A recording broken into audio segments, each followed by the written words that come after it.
Hello everyone, welcome to CBSE History and Social Science. Today we will discuss class 8 Geography Chapter 1 Resources. आज की इस video में हम class 8 geography के पहले अध्याय संसाधन के अति महत्वपूर्ण वस्तुनिष्ठ प्रश्नोत्तर को डिस्कस करेंगे। ये सारे प्रश्नोत्तर आपके सभी तरह के एग्जामिनेशन के लिए बहुत बहुत इम्पोर्टेंट है। तो don't forget to like, comment, share and subscribe to my channel subscribe करना बिल्कुल मत भूलिएगा। स्टार्ट करते हैं आज के इस वीडियो की प्रश्न श्रृंखला को। पहला प्रश्न है इस वीडियो का, जो कि इस प्रकार है, anything which satisfy human need is. वो कोई भी वस्तु जो मानवीय आवश्यकताओं को पूरा करती है, संतुष्ट करती है, उसे क्या कहते हैं? ए सब्सटेंस तत्व, बी रिसोर्स संसाधन, सी मनी यानी पैसा धन, और डी सेटिस्फैक्शन यानी संतुष्टि। तो कोई भी चीज़ जो मनुष्य की आवश्यकताओं को संतुष्ट करती है, पूर्ण करती है, उसे संसाधन कहा जाता है। तो option B is the correct answer, resource. Second question, the exclusive right over any idea or invention is। किसी भी वस्तु, विचार या नवीन आविष्कार के ऊपर जो पूर्ण अधिकार होता है उसे क्या कहा जाता है? ए संसाधन resource, B right to property यानी संपत्ति का अधिकार, सी पैटेंट, और डी वैल्यू यानी मूल्य। तो किसी भी विचार या आविष्कार के ऊपर पूर्ण अधिकार को कहा जाता है patent. C patent is the correct answer. Third question, time and dash are two important factors that can change substance into resource। समय और उसके साथ क्या चीज होती है जो किसी भी तत्व को एक महत्वपूर्ण संसाधन बना देती है? तो ऑप्शन से आपके A patent, B utility, C technology and D none of the above।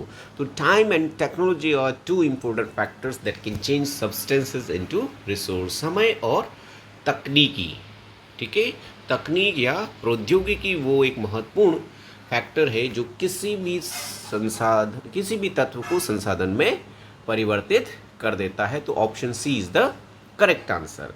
Fourth question, resources that are drawn from nature and use without much modifications are called dash resources.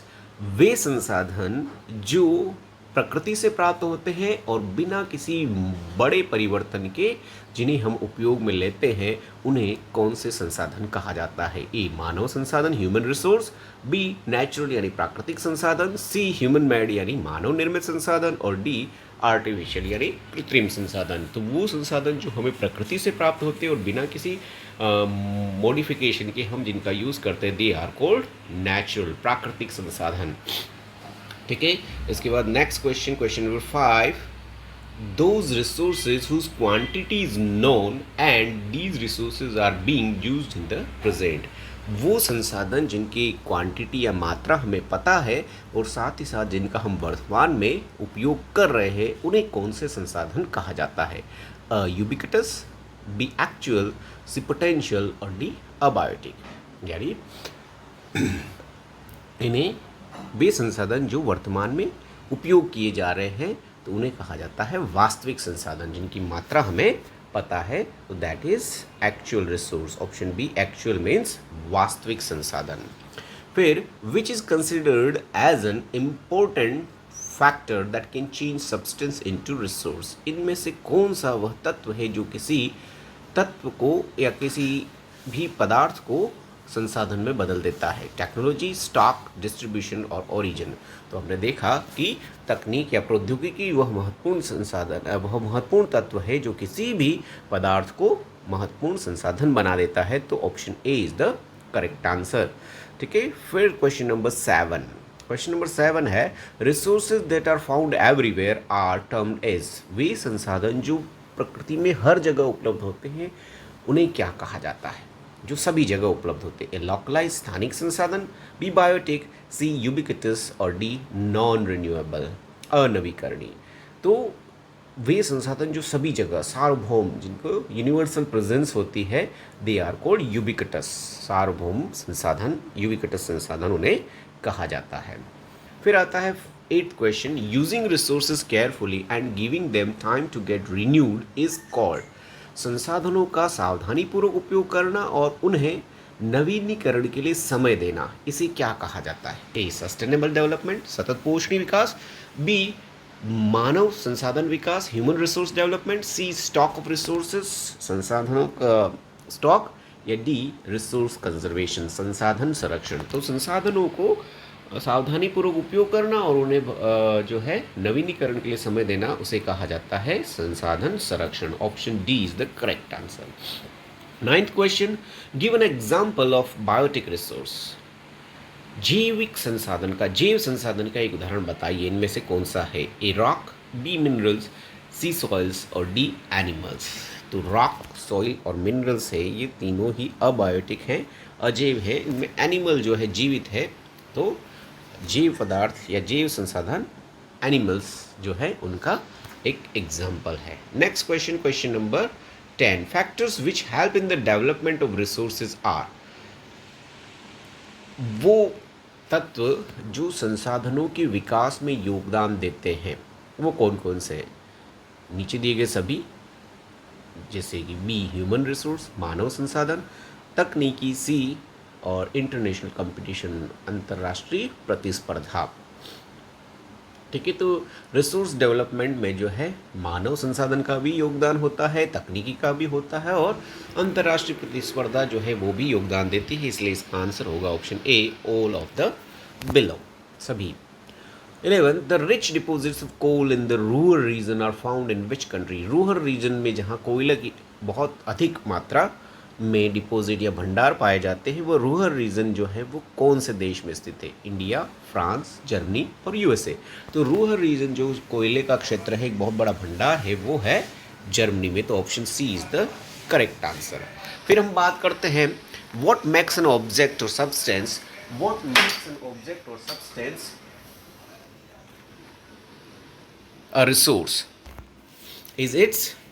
किसी भी पदार्थ या तत्व को संसाधन कौन बनाता है? ए यूटिलिटी, बी ऑरिजिन, सी स्टॉक और डी पेटेंट। तो किसी भी पदार्थ या तत्व को संसाधन बनाता है उसकी उपयोगिता, अ utility. Utility is the main factor that makes an object और सब्सटेंस अ रिसोर्स। तो उपयोगिता इज सही आंसर होगा। फिर चलते हैं question number 13, using resources carefully judicially so that they can be saved for future generation is called. संसाधनों का सावधानी पूर्वक न्यायपूर्वक उपयोग करना जिससे उन्हें भविष्य के लिए भी बचाया जा सकता है, उसे क्या कहा जाता है? ए रिसोर्स डेवलपमेंट, संसाधन विकास, बी सस्टेनेबल कंजर्वेशन यानी सतत पोषणीय संरक्षण, सी सस्टेनेबल डेवलपमेंट, सतत पोषणीय विकास और डी रिसोर्स कंजर्वेशन, संसाधन संरक्षण। तो संसाधनों का भविष्य के लिए बचाना उसे कहा जाता है सतत पोषणीय विकास। तो option C is the correct answer of this question. Now question number 14, resources created by human beings are called. संसाधन जो मनुष्य द्वारा बनाए जाते हैं, मनुष्य द्वारा क्रिएट किए जाते हैं, उन्हें क्या कहा जाता है? Natural resource, B useful resource, C industrial resource और दी मैन मेड रिसोर्स। तो संसाधन जो मनुष्यों द्वारा बनाए जाते हैं, ह्यूमन मेड या मैन मेड रिसोर्स, उन्हें कहा जाता है मानव निर्मित संसाधन उन्हें कहते हैं। तो option D is the correct answer of this question. Now question number 15, coal is an example of. कोयला इसमें से किस प्रकार का उदाहरण है? ए रिन्यूएबल रिसोर्स, नवीकरणीय संसाधन, बी नॉन रिन्यूएबल रिसोर्स, अनवीकरणीय संसाधन, सी ह्यूमन रिसोर्स, मानव संसाधन और डी पोटेंशियल रिसोर्स यानी भविष्य का जो है संभावी संसाधन। तो कोयला जो है उसका वर्तमान में हम यूज़ कर रहे हैं और ये एक अनवीकरणीय संसाधन है, नॉन रिन्यूएबल है क्योंकि ये ख़त्म होने वाला है। ठीक है, तो B is the correct answer, अनवीकरणीय संसाधन। फिर वैल्यू, वैल्यू मीन्स, ठीक है, वैल्यू या मूल्य से क्या तात्पर्य है? ए यूटिलिटी, बी वर्थ कीमत, सी मनी और डी वेल्थ। तो वैल्यू मीन्स वर्थ कीमत, किसी भी पदार्थ की कीमत को ही उसकी वैल्यू कहा जाता है। ठीक है, 16 का आंसर होगा option B. 17, resources which are found in an area but not have been utilised are. किसी भी क्षेत्र में रिसोर्स तो हैं लेकिन वो अभी यूज़ नहीं किए जा रहे हैं, तो उन्हें क्या कहा जाता है, उन्हें किस प्रकार का संसाधन कहा जाता है? ए रिन्यूएबल नवीकरणीय संसाधन, बी नॉन रिन्यूएबल अनवीकरणीय संसाधन, सी ह्यूमन रिसोर्स मानव संसाधन, या डी पोटेंशियल रिसोर्स यानी संभाव्य संसाधन। तो वे संसाधन जो अभी यूज़ में नहीं लिए जा रहे हैं, जिनकी जानकारी है, जिनका हमें पता है लेकिन अभी यूज़ में नहीं आ रहे हैं, उन्हें कहा जाता है संभाव्य संसाधन। Potential resource is the correct answer of this question. Question number 18, dash are those resources which have a limited stock. खाली स्थान वाले संसाधन वो हैं जिनका बहुत ही सीमित मात्रा उपलब्ध है। A renewable resource, B non renewable resource, C human resource और डी पोटेंशियल रिसोर्स। तो जो नॉन रिन्यूएबल रिसोर्स है they are the resource which have a limited stock, जिनके अनवीकरणीय संसाधन का ही जो है बहुत ही सीमित मात्रा में स्टॉक बचा है, वो ख़त्म होने वाले हैं, तो नॉन रिन्यूएबल उन्हें कहा जाता है। 19 question, the resources which are found in certain places are. Resources जो कुछ विशेष क्षेत्र में ही मिलते हैं उन्हें क्या कहा जाता है?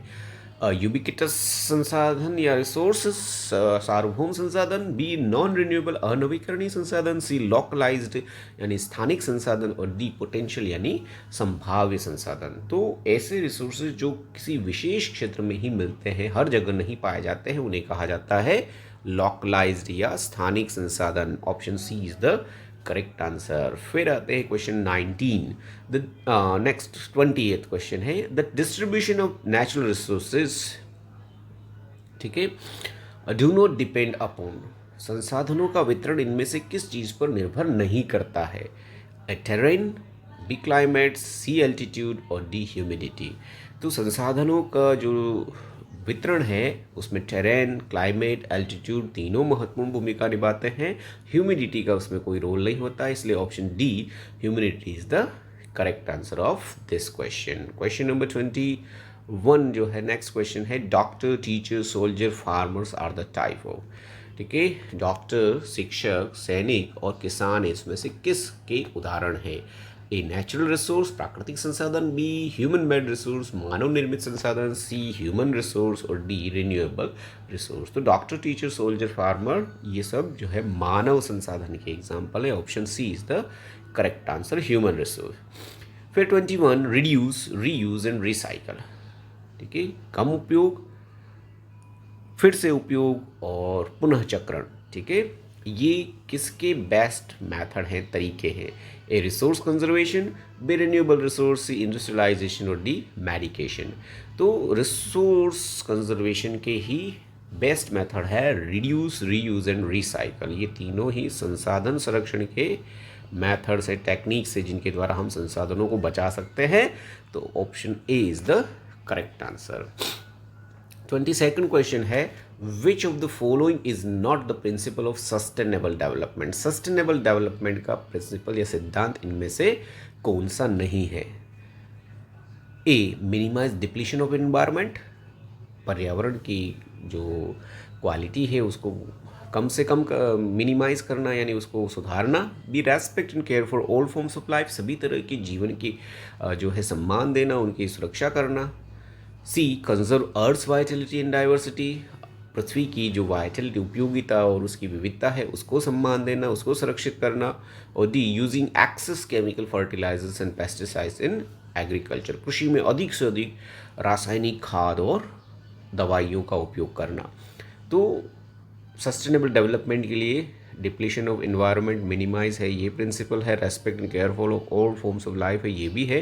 Conserve earth vitality and diversity है, ये भी है, लेकिन ये नहीं है ऑप्शन डी, जिसमें केमिकल फर्टिलाइजर्स और पेस्टिसाइड्स का अधिक से अधिक उपयोग करना, ये तो इन्वायरमेंट को नुकसान पहुंचाते हैं। इसलिए ऑप्शन डी जो है इसका सही आंसर होगा कि ये सस्टेनेबल डेवलपमेंट का जो प्रिंसिपल है वो नहीं है।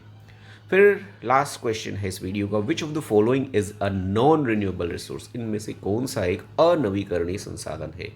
बहुत इंपॉर्टेंट क्वेश्चन है। ए प्लांट्स, बी एनिमल्स, सी मिनरल्स और डी वाटर। तो प्लांट्स जो है रिन्यूएबल है, एनिमल्स भी रिन्यूएबल है, वाटर भी रिन्यूएबल होता है, लेकिन मिनरल्स नहीं होते हैं, they are non renewable resource, इसलिए option C is the correct answer of this question.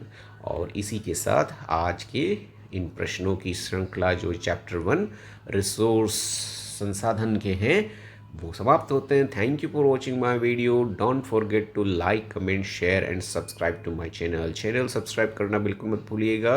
ऐसे ही बहुत बहुत इंपॉर्टेंट क्वेश्चंस के साथ मैं फिर से प्रस्तुत होऊंगा आपके सामने अगले चैप्टर के साथ। तब तक के लिए goodbye, have a nice day, और मेहनत करते रहिए, अच्छी प्रिपरेशन कीजिए तो आपको हर जगह सक्सेस मिलेगी, हर एग्ज़ाम में सक्सेस मिलेगी। Have a good day, thank you.